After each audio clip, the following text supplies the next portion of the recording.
પૂજ્ય પ્રેમ ભિક્ષુજી મહારાજની 55મી પુણ્યતિથિ નિમિત્તે આજે જામનગર ખાતે 11 વર્ષના અંતરાલ બાદ ધ્વજારોહણનો એક પવિત્ર પ્રસંગ આવ્યો છે.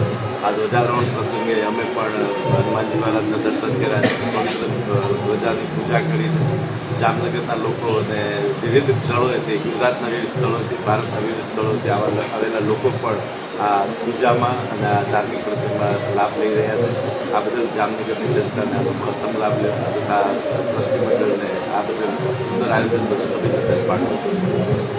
જામનગરમાં જે પ્રેમ ભિક્ષુજી મહારાજની જે 55મી પુણ્યતિથિ છે, આનું આયોજન કરેલ છે. જામનગર 11 વર્ષ પછી આનું આયોજન થયું છે અને આ આયોજનના ભાગરૂપે આજ આપણે ધ્વજારોહણ કર્યું છે અને ધ્વજાની પૂજા અને બાલા હનુમાનનું દર્શન અમે લોકો કર્યા છે અને બહુ સરસ આયોજન છે.